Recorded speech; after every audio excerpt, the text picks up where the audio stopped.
Ladies and gentlemen, welcome to another fantastic episode of The Left Wing. I am TJ Whitehead, powers taken, not given, joined as always by John Cooper Paw of Counterpoint Politics, an ungrateful man, a man who rises and sleeps under the very blanket of freedom that Pete Hegseth provides and then questions the manner in which he provides it. John, what gives you the right to question a great military hero like Pete Hegseth?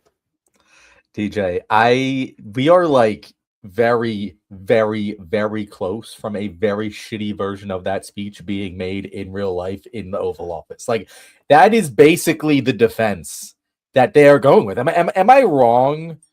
Well, first of all, welcome back, everyone. It's been a while. Hey, but to just jump in, we'll just jump right into this, TJ, and then we'll do our hellos later, because this has been irking me. Like, we were gone for like 2 weeks, and this entire story, more so than any other going on right now, has been driving me up a wall. Because on one hand, we have the argument of, hey, that's a war crime. You shouldn't do that. And on the other hand, we have, yeah, we did exactly that, and we should have. Like, it's utterly insane. The actual Republican argument right now is war crimes are okay. Yeah, all right. I gotta be careful how I say this. I don't want to make it sound like I'm saying something that I'm not. But something that I used to mention years and years ago when talking about war crimes or talking about the limitations that we put on ourselves in combat, if I don't want to say a luxury, that's the wrong word, but that's a framework that you have in mind when you are a superpower or when you are safe and secure. And I always think about it, like, if you were fighting someone, an element, an enemy, nation, whatever, a group, and you genuinely believe, like you believe with your heart of hearts, that if you lose this battle, you lose this war, everything and everyone you know will die. They will suffer. They will be tortured, executed.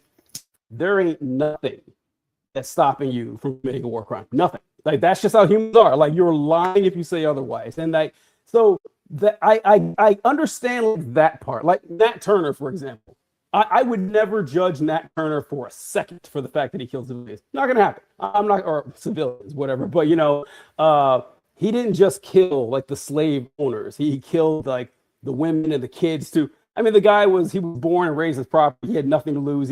I got that part. So, but with us in this situation, that doesn't apply, right? Like, it doesn't. And then so I have a clip here from Megyn Kelly. I don't know if you saw this, John, but Megyn Kelly talking about the extrajudicial killing, you want to call them that or whatever. But here we go. Have you seen this, John? Trump and Hegseth. Not sure.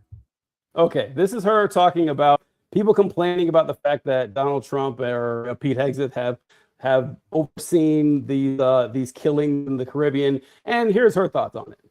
So I really do kind of not only want to see them killed in the water, whether they're on the boat or in the water, but I'd really like to see them suffer.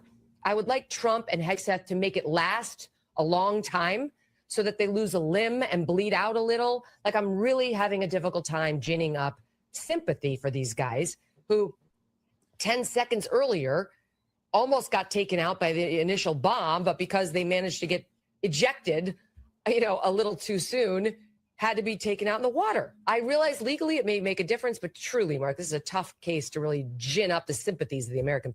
Wild thing for Megyn Kelly to add at the very end there. I realize there may be legal implications, like she's a lawyer, that she went, like, that's her profession, and they're saying, who cares? But like, performative cruelty keeps getting higher and higher on the right wing. That's all they got left. So I'm not shocked to see them respond this way, but this is just who they are, John. Well, so you make a great point there where you're like, hey, if you actually believe everyone your way of life is in danger, you'll go ahead and commit war crimes in order to defend against Absolutely. it. And I get that. I get that reasoning. Here's the thing, though. A, that's not by any stretch of the imagination what's happening here. And B, like, no one, even if you're going to say, there is a legitimate threat these boats pose to our country, which is an incredibly debatable fact, but let's even grant you that. There's no one who's under the illusion. We could let infinite drug boats come. and we wouldn't impact our lives very much. No, we would not lose our way of life. So first of all, that is not the case. We're not even anywhere close to that. No one actually believes that, except for, I believe, Kristi Noem said that the actions taken in the Caribbean have saved hundreds of millions of American lives, meaning that if Donald Trump hadn't have killed these fucking 20 boats, we would have lost at least 2/3 of the American population. I mean, and it's just insane. It's insane on every level. But even granted, let's assume it's all true. It's still not viable to commit war crimes most of the time, because war crimes don't usually actually help a war effort. Like we saw from many studies done during World War II, that the bombing of Dresden had the exact opposite military impact that they thought it would. They thought it would demoralize the German population, but really it just became propaganda to strengthen the war effort. And for some reason, we get this when we're on the victim side. When we have the Twin Towers knocked down, we all come together. We all look at that and like, oh, it's a moment of American strength and unity. And that's exactly what happens when we commit war crimes like this. It unites our enemies against us. For what benefit? There's no benefit to killing these guys on the boat. It would be incredibly more beneficial to capture them and interrogate them and utilize them, maybe in some sort of whatever, in some sort of negotiation. If this was an actual war, we were actually fighting, that would be the most beneficial way to protect Americans. But no, that's not what it's about. It's about the cruelty. Megyn Kelly is 100% correct here. All it's about is seeing these people suffer. That's what they want. They don't want to stop drugs. They don't even want to enforce the law, or else they wouldn't be pardoning a convicted drug kingpin who smuggled 400 tons of cocaine in this country. It's just about making people suffer. That's it. That's the bottom line. That is why they're doing this. Yeah, this is the thing about making people suffer. Something that we've talked about ever since the infancy of the Trump movement. Not together, John and I know each other back then, but privately, I'm sure we both said it, is that this is all about, I've never seen a political movement that's entirely based on spite. Like, as it is. The Trump coalition is a weak confederation of people of, like red pillars and flat earthers and Christian nationalists and libertarian, like people who really like ideologically aren't super in lockstep, but they all have this like rage and this these grievances and this under, like they feel like they've been downtrodden. And when you're in pain, you want to hurt somebody else. Look at all of the merchandise and stuff from Trump. It's, fuck your feelings, cry more, lib. That's it. I guess it's not necessarily about accomplishing anything. And this is being laid more and more out in the open, like with Megyn Kelly, like that. But it's also showing itself in the discussions and other places. I just saw the interview with Nick Fuentes on what's his name, Piers Morgan's show. Piers Morgan was doing something that people on TV or liberals and some lefties, they'll do, say, aha, I'm going to trap this person by embarrassing them into saying something disgusting about themselves. And it's like, oh, so would you call yourself a racist? Yeah. I do you like it? Yeah, I do. It doesn't embarrass them anymore. That's not going to work. And it's kind of unfortunate that people relied on that for so long, that, oh, I'm going to trick these people into outing themselves. They've already out themselves. These people on a weekly basis talk about the fact that they don't think women should vote. All right. So yeah, John, you're right. With the destruction of the ships and everything, that I can't remember where it was, but you said before, I got to look it up. But I saw someone post, it was probably Kristi Noem. She said that destroying this amount of cocaine or whatever stopped 90 million lethal doses of cocaine in there. And I was like, really? Why do they keep doing this? This is just just gonna make them sound kind of silly. Well, I mean, God forbid they sound kind of silly. It's just, who is it for? Like, who's it for? This isn't. I mean, is it really working on people? It's like, oh man, we saved 90 million lives, but nobody thinks that. Like, we've imported like an infinite amount of cocaine over the last 40 years, and we're all still here. So I know people don't actually believe this boat would have killed off the entire eastern seaboard. So I'm going to get to that. I want to jump to a couple of these comments because this is the Q&A show, guys. So if you guys have any questions for us, make sure to let us know in the comments. By the way, KM1-6, he said, "Hi guys, want to let you know this format makes it hard to listen. I cannot turn off my screen or project it onto the TV. It has to be on my phone with the screen on. You are in luck, KM1-6, because this new format is optional. You can go to our channel and there is both a horizontal format and a vertical format for you to choose from. So you can go ahead and choose whichever you want. Also, we have Colby here saying, "Always Sunny is such a fun show. Makes you wish Philadelphia was real. Anyways, how was Florida, John?" Colby, Florida sucks. I hate it. It's the worst state in the union. I haven't traveled to them all, but that one is particularly fucking awful. And I don't recommend it to anyone. I don't understand why so many people retire there.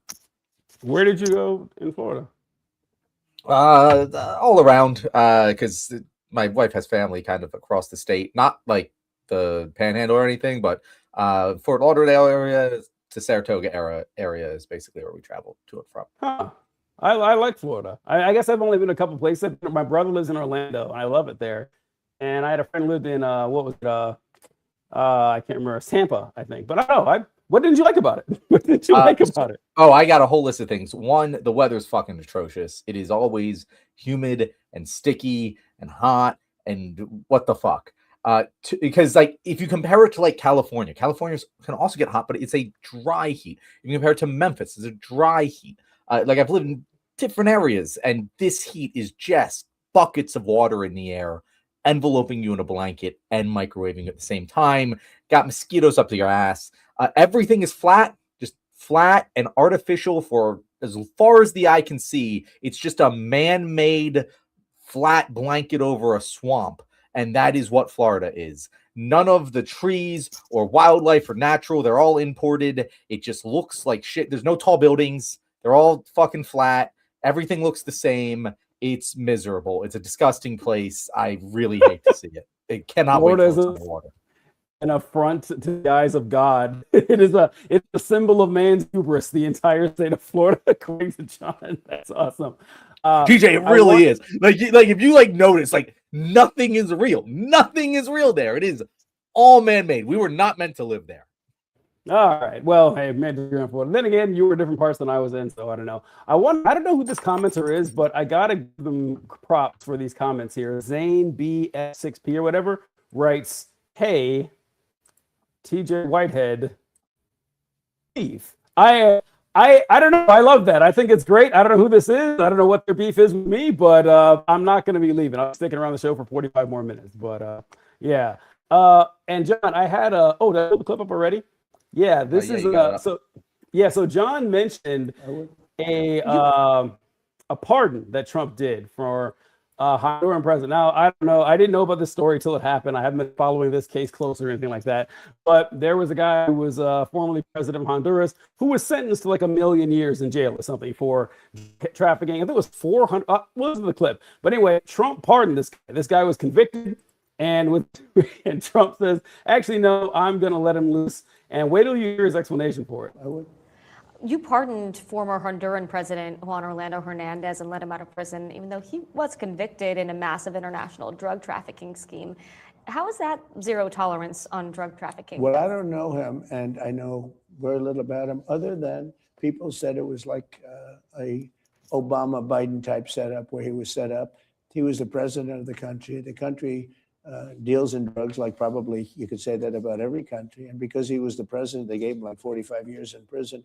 And there are many people fighting for Honduras, very good people that I know, and they think he was treated horribly, and they asked me to do it, and I said, I'll do it. Do you think that could send the wrong message to No, drug I don't dealers? think so. Look, I think, when you weaponize government, they've weaponized their government just like they did over here. I'm one of the people that survived, but they weaponized the government. We had the most weaponized government. Our election was rigged.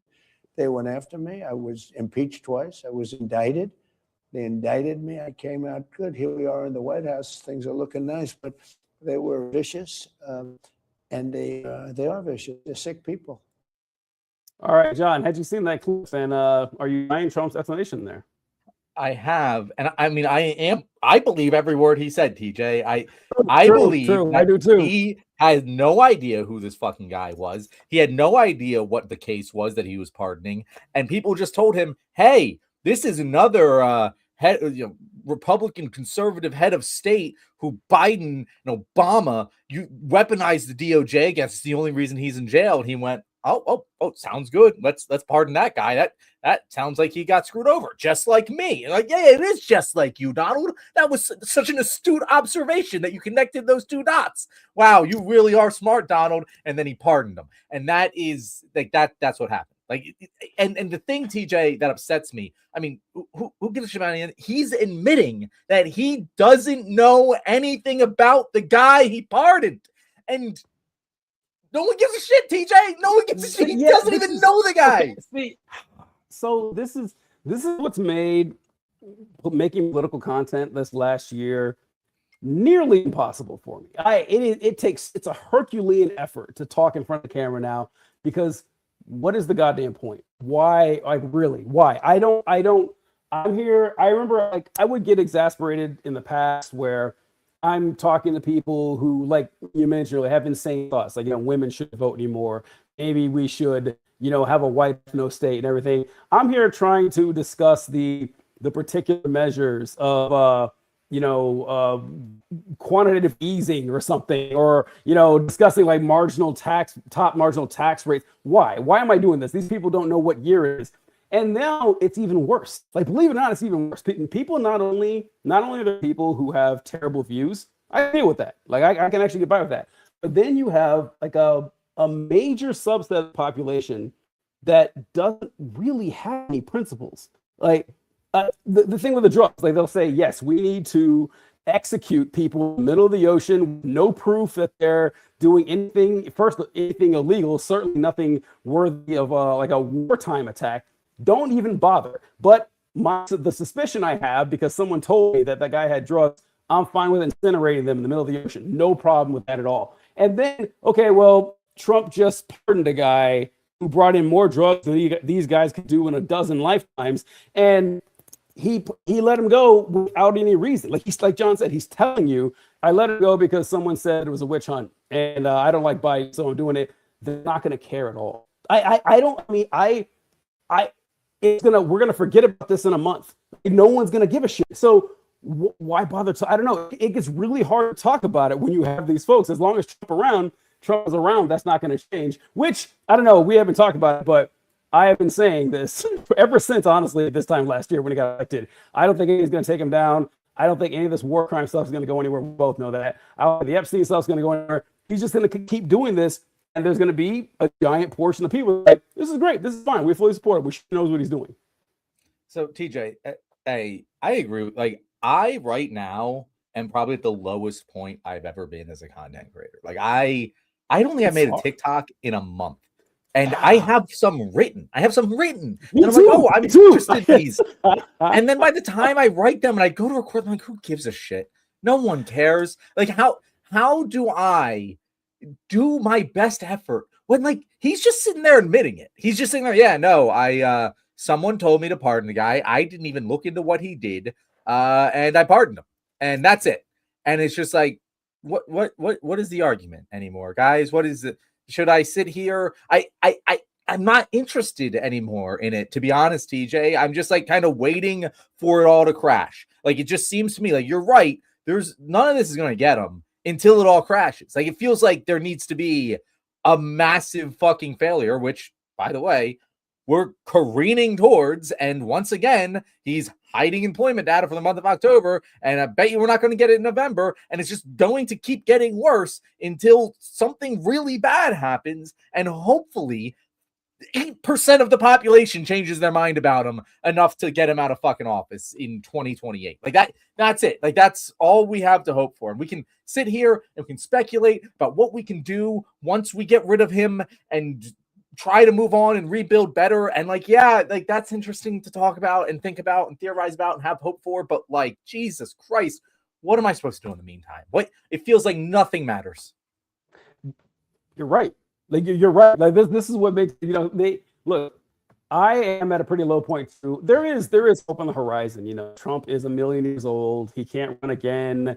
Like we said, like, people keep, like, we've talked about this, I think, John, that even if he does run again, he's not going to be on the ballots in enough states to actually win. It's just not him running in 2028 isn't really isn't really something I'm concerned about. I'm concerned about something a lot deeper. And that's so in 2008, during the financial crisis under George W. Bush, everything collapsed. Everything, we had, the Iraq War, our economy was in the shitter. We had a housing crisis, a banking crisis. That was the lowest point I had seen the nation in. I had never seen anything that bad. And they said, okay, here's someone who might be able to help us out a bit. We're gonna abandon George W. Bush. He was wrong. This Obama guy, maybe he's got some good ideas. And John and I have plenty of complaints about Barack Obama, but he was an infinitely better president than George W. Bush. I don't think anyone argues that. But no one learned anything, right? And that's what I think is going to happen with Trump, is that people are going to say, oh, this Trump guy was a con artist, like they said the whole time. And turns out he was wrong. But Marco Rubio guy, he's got some great ideas. Maybe he will be the one to help us out. Like these when everything collapses, all the Republicans will still be Republicans. That the only thing that helps us out is that Trump brought in a different type of voter, someone who wasn't really into politics. And so your Ted Cruz's and Rubios, they're not going to be able to get those guys. That's good. That's good in our favor. But I'm probably going to live, if I'm lucky, another 40 years or so. I don't think I'm ever going to recover the confidence I had in the American people to make sound, rational decisions. It makes it kind of precarious. And yes, John, it does feel like everything's collapsing. Like look at the economy with the numbers, like housing market, like insect populations. I was reading an article today about how it's John, like, so when you were little, do you remember going outside and seeing fireflies all over the place? And oh yeah. Bug was smeared with, like, your windshield was smeared with bugs after road trips. That doesn't happen anymore. And I was like, I have noticed this, and it's not my imagination. Like, John, staggering numbers of insect deaths around the world. Like, insect populations have dropped like 40% in the last 20 years, and they keep falling. And some insects are higher than others, but it's like, oh, that makes sense. I know this is about birds too. I haven't said it out loud. It's like a crazy person, but birds used to always come to like my balcony when I feed them. They don't come there anymore. It's like, I think the world is just slowly falling apart, and I don't see a lot of hope on the horizon. Well, I do, except I think, like you mentioned, John, it's going to get a lot worse before it gets better. Yeah, and I don't know what worse looks like. I kind of get the tankies more, TJ. Like, genuinely and honestly, it feels like there's nothing that can be reasoned. People just must be manipulated or forced to go in a certain direction, because what you're right, these people are still going to be Republicans after this. And we can sit here and be like, oh yeah, but look at the non-Trump elections, and all of these people that Trump gets to turn out don't turn out for the Republicans. It's like, yeah, no, probably. Yeah, we'll probably go back to a, maybe even a Dem trifecta. And if we get another, we're just right back where we were, because the fundamental root cause of the problem is that people just don't give a shit anymore. Like, they genuinely do not give a single flying fuck about anything that's going on. And it's very frustrating. All they see, and TJ, this is the thing that Donald Trump understands that seemingly no one else in America understands. And I'm talking Democrats, Republicans, everyone. Donald Trump understands that politics is professional wrestling. It is a realization that I had during the election cycle, and it is something that has just proven itself more and more and more true, because it doesn't matter if the punch is actually landing, as long as you believe it does. Even if you know that it didn't land, you can still get the same feeling as if it did, and that feeling is all that matters. The people who watch professional wrestling are fully aware that it's bullshit and still choose to watch it and enjoy it anyway, because it makes them feel good. They're invested in the storyline. They feel like the good guy's beating the shit out of the bad guy, and that makes it real to them. And that might sound crazy, but you know what? It's been around throughout human history. We've had some version of professional wrestling. We have it now. We've had it forever. And that's what Donald Trump gets. Everyone knows that 200 million Americans wouldn't have been killed if we didn't fucking commit war crimes to destroy these boats. Every Republican understands that, with the exception of a few really, really dumb ones. Most of them get it. And yet they hear it and they're like, point good guy. That's all that matters. They don't care if it's a war crime. They don't care if innocent people are getting hurt and killed. They don't care about any of it. They just care that their face is winning the match. and he'll triumph against the bad guys, and that'll make them feel good.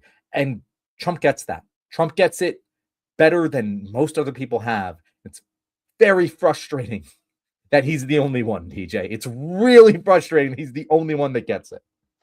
John likes to say this statement that's really great, where he talks about the fact that people on the left will often criticize people on the right for being inconsistent in their ideology. Kind of like, what we just mentioned earlier with the drugs, that, hey, you guys think that bringing drugs to the nation is a crime punishable by death, but Donald Trump doesn't even think he should be locked up for it. Is that inconsistent? No, it's not, actually. It's not, because whatever benefits my in-group is good, and whatever hurts my in-group is bad. That's the only, and that is great for winning in politics. It's actually really great. If you can leave shame at the door, if you can just say anything you want and don't care about the repercussions, don't care if you contradict yourself, that can take you pretty far. It can take you pretty far with elections and election cycles and stuff. I'm not sure how effective it is at getting anything done, which you don't care about, I guess. You just care about being in power and not being punished or whatever. And the professional wrestling thing, yeah, it's great that Trump was actually involved with professional wrestling in the past. Makes sense. He's a hell of an entertainer. Donald Trump is one of the greatest entertainers I've ever seen. He was born to do it. And yeah, the fact that people can't figure that out is kind of crazy, but it does strike into the human psyche a lot. I remember reading this thing about Neanderthals years ago, and I can't remember how they came up with this theory, but something about the way that Neanderthals' brains were shaped was slightly different than ours. And I think it was the part of the brain that we process storytelling is probably a little bit smaller in them, if I remember correctly from the paper. And the human brains, we have, like John mentioned, professional wrestling. People know it's fake and they still love it. Yeah, that's how we are. We, like, you watch a movie or play a game or a TV show, these people aren't real. These are actors pretending to do something, but the human brain is capable. Like, the pain you feel when a character you like dies, it's the same as if someone dies. Like, your brain doesn't tell the difference. And so Trump has hacked that. And he's made, like, when Pete Hegseth was accused of war crime, what did he do? He posted memes. He just posted memes because it's all a joke and it's all a game anyway. And it's hard to win in a war when your goals are not only not misaligned with your opposition, but if your opposition doesn't care about winning anything, it's like it's playing chess with a pigeon. Like, that's what we're doing. And I hate y'all doom and gloom. We got to find some comments, because I feel like all doom and gloom talking about this, because it is really a downer, man. No, I mean, it's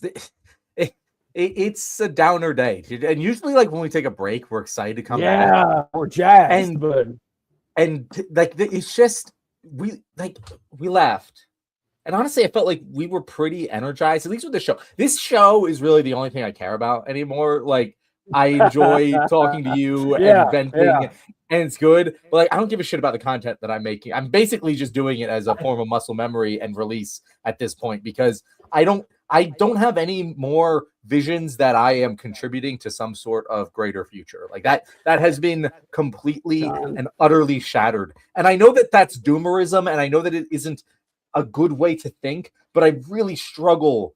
I really, really struggle to envision any world in which anything we do matters. Like, we kind of are living in a world where it's a great man theory of history right now.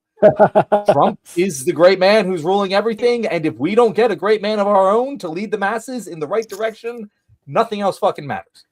The true irony about this last election is that for the first time in decades, like since I first heard about conservatives complaining about the tyranny of the majority, you can't let your democracy is bad, you can't give people what they want. They may have been right.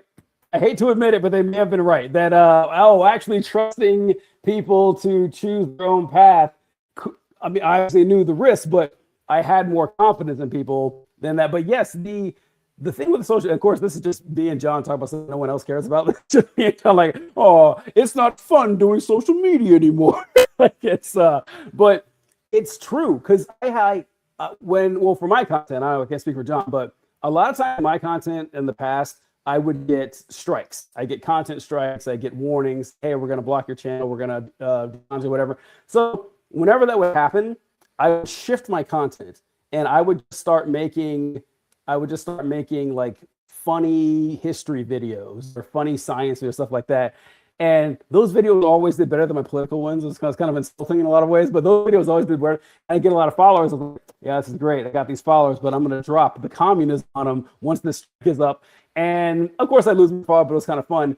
But today, I have like all these videos lined up, and it's like I just can't have. I don't have the heart to do it. It's like I might just start changing my content. Why not just make it? Why not just be fun? Why not just make it fun, or just be evil? One or the other. I'm not going to be evil. I can't do that, but it is hard to justify it, John. I do agree with you. I have there's on Thursday. Did you see the video of Elon Musk's robot when it collapsed at that event? I did not. Hold up. I have to address this one comment from Colby. Sure. He says Superman was supposed to continue. Colby, that honestly touched my heart. yeah, I know. Was that what would Clark do, TJ? I realized the names now. They're like the usernames, like at Colbris. Is that Colby? It was always just Colby before, but now my computer says that Colbris. Weird. Yeah, but, no, I think like when they're vertical, it's a different thing. I don't know, but that's Colby. Oh, okay. All right. So, someone wrote here. Comment we just got in off the press. Elk Slayer 208 says you're both gay, and that's funny because the first comment we got was my favorite. I don't know how to pronounce this word. Yaoi couple return. I'm pretty sure that's like a gay thing in like a Japanese anime. I think that's got to be an anime term. Yeah, so it's funny that we how is it spelled? YAOI? Yeah. Yeah, so I think that if John can pull up what that means exactly, but Huge Ass wrote, "Do you like mushrooms?" What kind of question is that, Hugh? Of course, I love mushrooms. Like what? This is kind of my whole thing. What is it, John? I don't know. It seems like a gay couple. That's basically just a gay couple. Okay, that's what I thought. All right. So this clip here is from Jesus. I'm not sure. I think it was last week, maybe the week before, but it is Elon Musk on the Joe Rogan show.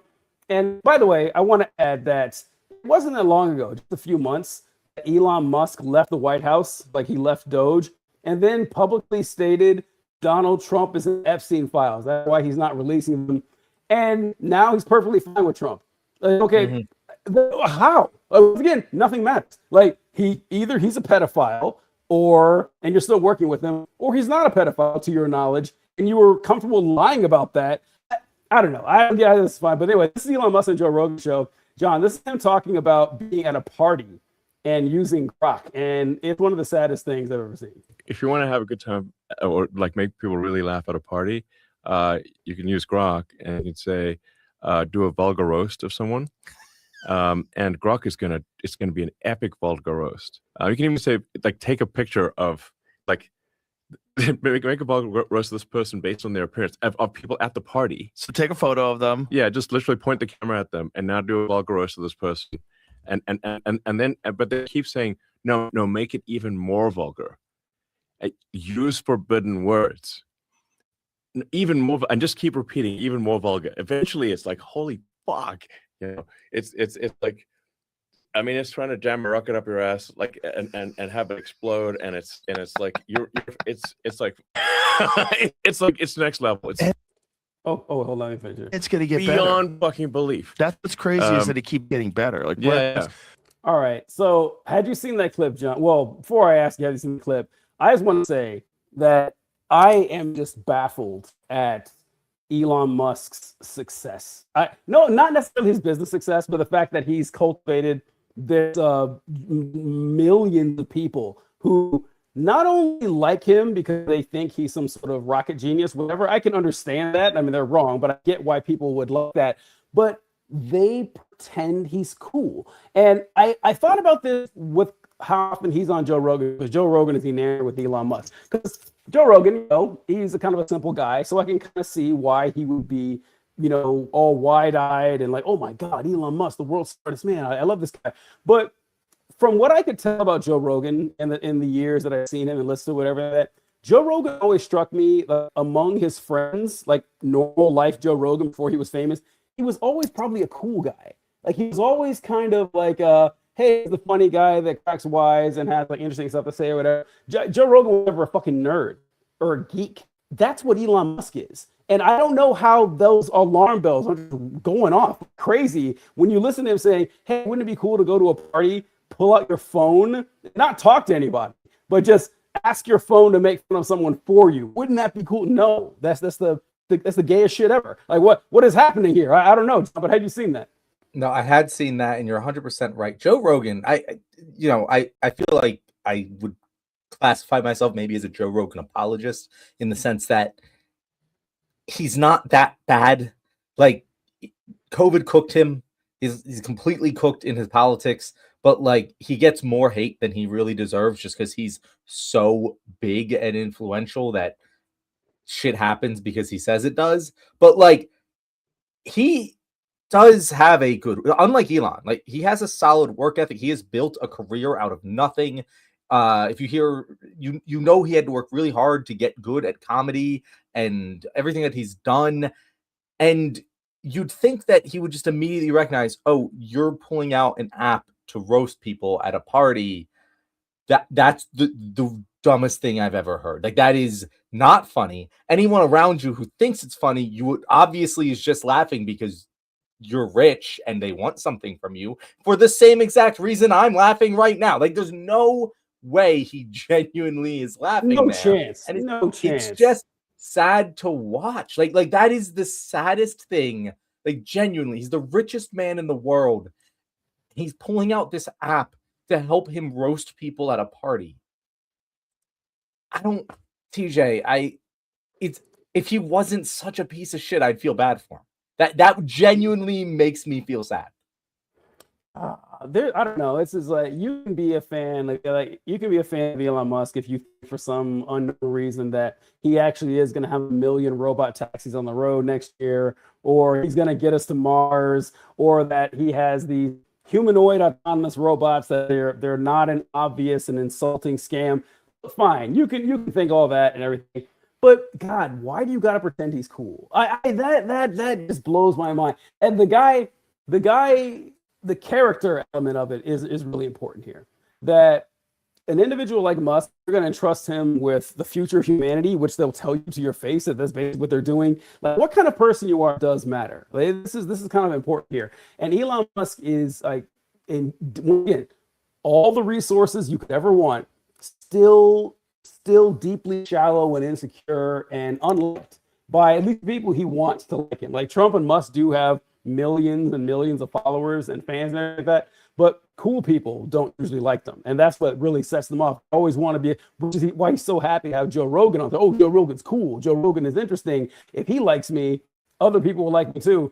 And yeah, Musk just doing this over and over again is just, it keeps working for him. I can't blame him. I guess I'm the stupid one, but it's just kind of insulting how often this happens.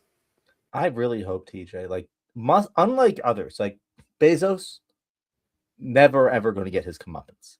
Zuckerberg, never ever going to get his comeuppance. Like, they are going to live a life of the most obscene luxury we have ever seen. They're going to be adulated by billions.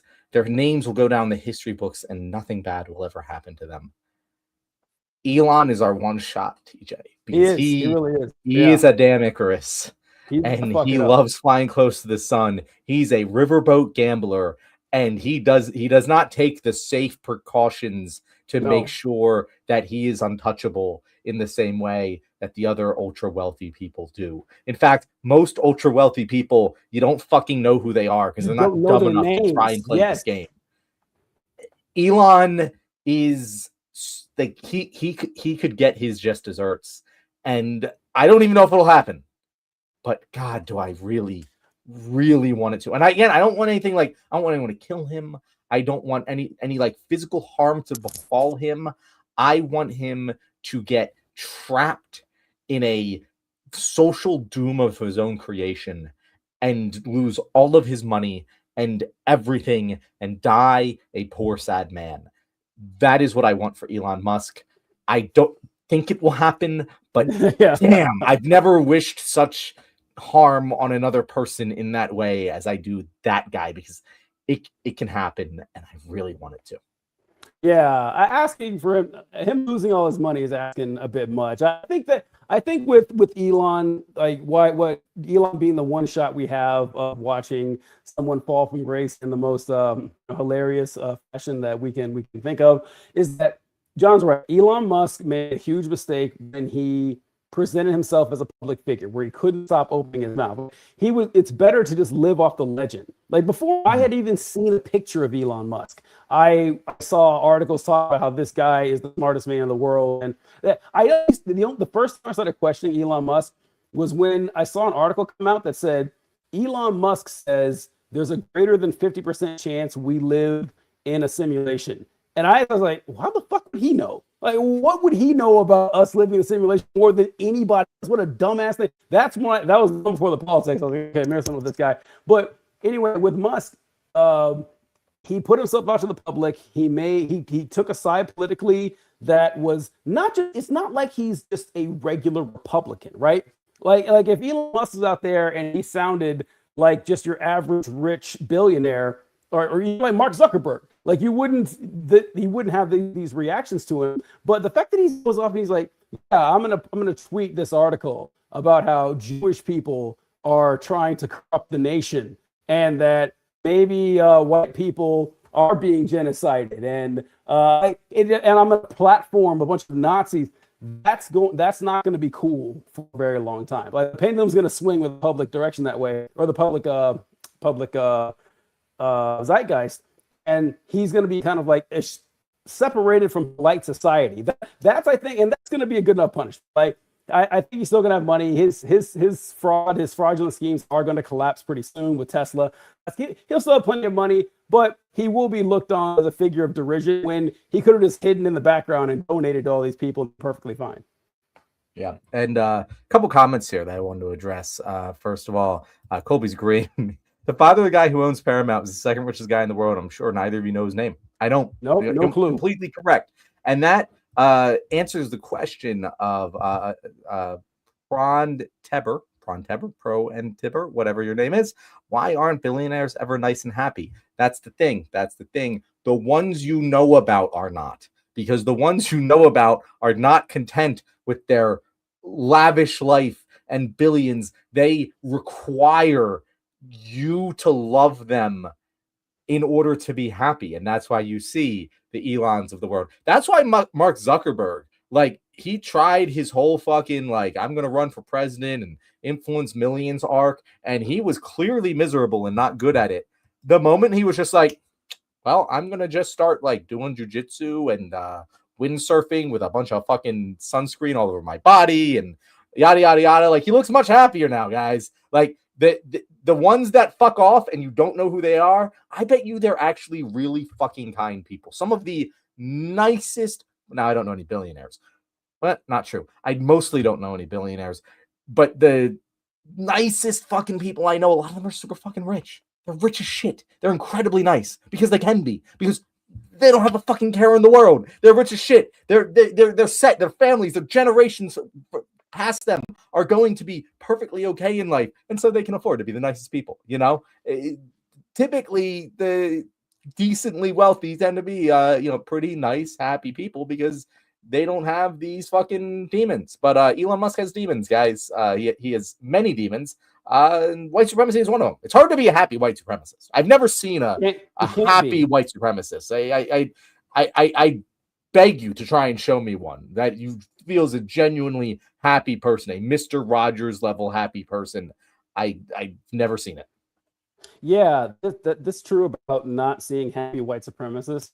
And it's because it's like with other elements of fascism, white supremacy only exists if you have an enemy. You cannot be a white supremacist if everybody is white. It can't happen, right? It doesn't work. So you're always going to find a way to try to make the in group smaller and smaller. And if you tell somebody that race is a social construct, it fucks with their brains, because to us, it's just like, oh, well, of course, race is natural. Like these classifications are just the way the world is. No, it's not. It's like what is the definition of a black person, right? It's it's not that the skin color alone is not good enough. It's not going to work. And honestly, there's like what, 4 colors that people come in. We have dozens of races, so we all know it's not just color and everything. But with white supremacy, the concept that we have of whiteness existing as a category of human being is more recent than you guys would guess. It goes back to, I want to say the 1400s, something like that. And invented by the Portuguese of all people, which I find to be super funny because when I think white people, it'll be a long time before I get to Portuguese. Like they barely make the cut, man. So the fact that they barely make the cut of people that I think about. Right, like, but like in the white supremacy, death battle or whatever, the Portuguese are getting turned on mighty quick, right? Like they are not going to be the last one standing. No one's even going to consider that much. So yeah, Elon Musk is going to be miserable because of that, because there's always going to be an enemy that he has to find, and also because Musk, he's one of the best con artists around. I can't say he's the best because Donald Trump exists. Donald Trump is easily the best con artist I've ever seen. Elon Musk, though, no, you know what? I take it back. Elon Musk is the greatest con artist I've ever seen because I get why Trump's cons are successful. Trump has a very human element about him. He's like your id, like the most base, vile lizard brain part of yourself is basically Donald Trump. There's a lot of checks and balances and measures and societal conditioning that tells you, oh, don't act like that. Trump doesn't. He just ignores them all. So I see how he can connect with people. Elon Musk doesn't really have. Elon Musk somehow still accomplished that or whatever. So he's got that going for him. But I secretly believe he doesn't believe he's earned this money. I think he's trying to find a way to justify. He has imposter syndrome of all things. Trying to say, I need to find a way to justify this. I need to be a great man, like people, the aristocracy who had to actually pick up a sword and conquer land and to manage an entire kingdom. Like they had to be good at their job. Elon Musk is just a rich guy now, so he forgoes noblesse oblige. He forgoes any type of decency. It's like, I'm going to try to be cool to the dumbest people on the planet, and unfortunately, it's kind of working. It's not going to last long, I don't believe. Yeah, no. Who knows? I don't know. I hate them all. I agree with you. Elon Musk's con artistry is somehow greater because at least again with Trump, I get it. Like I see the technique. Yeah. It's not. He's competing. What he did is he basically went from reality television and took the same skill set and applied it to politics, and it was just a total mismatch. Like occasionally when you see like an elite basketball player, like they become like the best wide receiver ever because they just have this skill set that you don't really see very often. Like it works that way for Donald Trump. For Elon, I don't know what his skill set is besides being rich. I feel like there's got to be a monkey's paw. Like I don't even know what could possibly be the case here because he doesn't seem to have any discernible skills at all. Listen to the man talk. Listen to him talk and think, if an 8th grader was telling you why he was late for school, he talked to Elon Musk, like, okay, this guy's bullshitting. This guy's making it up. He's stumbling and stuttering over every word. He's not looking in the eye. He can't sit still. I don't buy this at all. But John, yeah, what you mentioned with Trump was pretty good too. Because I made a video a long time ago talking about, you ever, like when you play sports or something, or a video game, anything like that, against a human opponent, and you're about 5 minutes into the game, and you realize like, oh man, this other guy kind of sucks at this. He's just not very good. And it hits you like, oh, this is really bad. Like, I'm not having fun. I can't believe I'm going to win. I'm going to take the W, but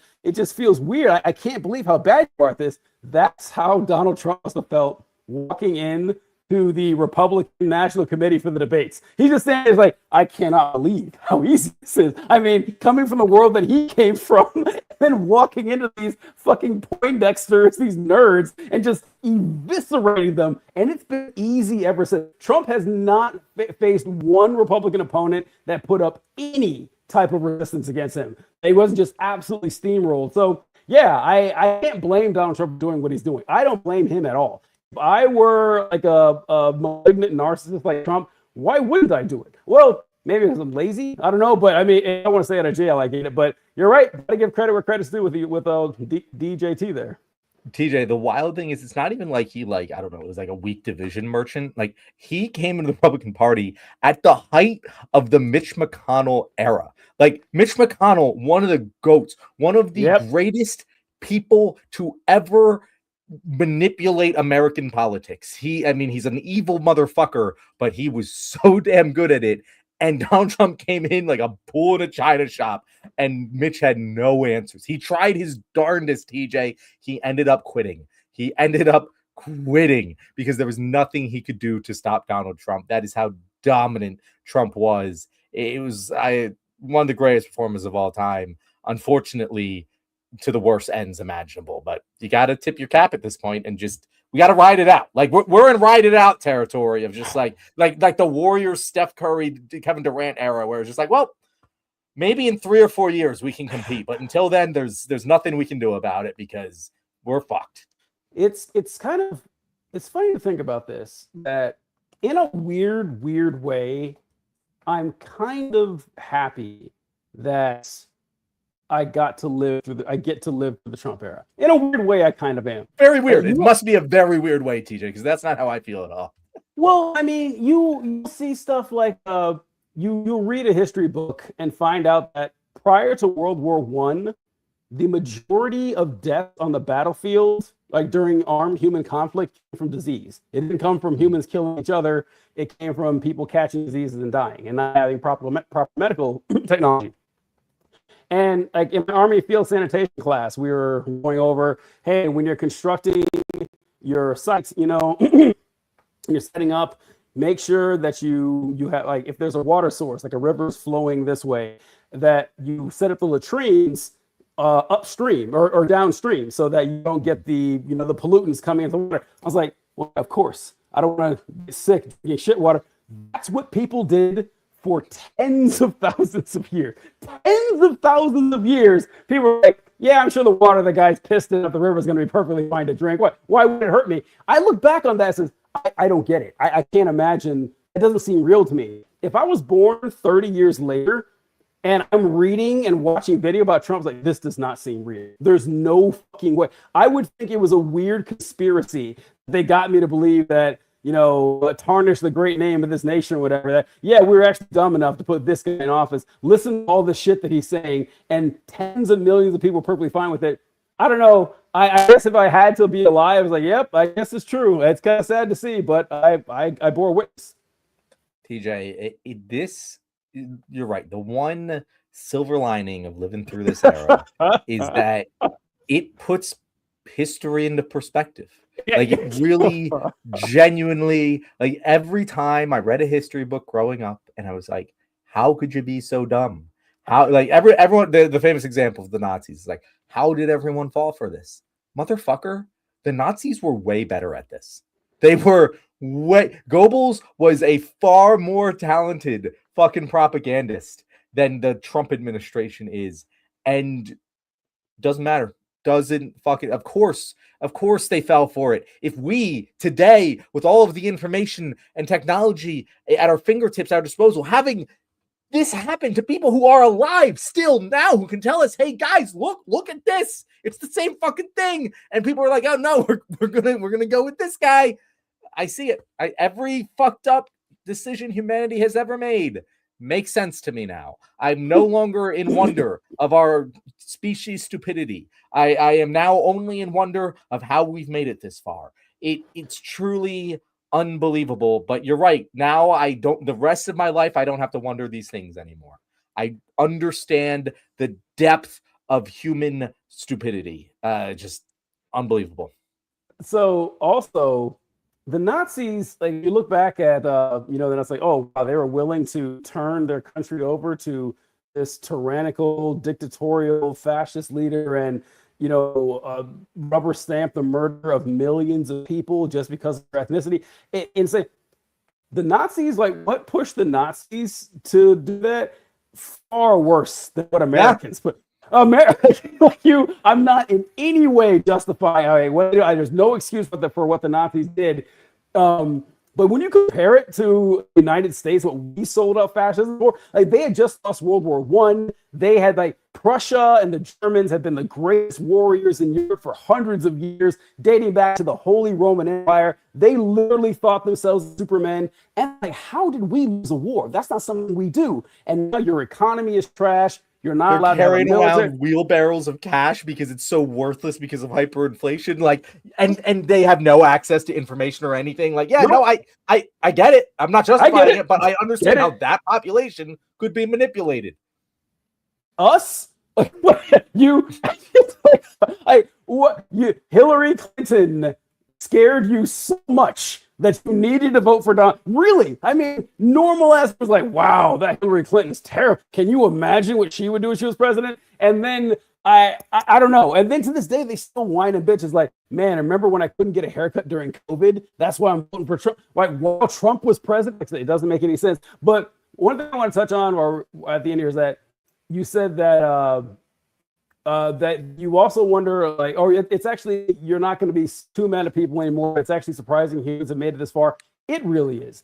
I had this thought a lot too, that if you think about it, the human brain, like the fact that we have to talk about economies that are in trillions of dollars, right? Hell, even your like a state or a city, a small town economy. Your brain is not designed to count 100,000 of anything. You can't imagine what that number actually looks like, right? It's like a concept, but you can't think of it like a physical terms.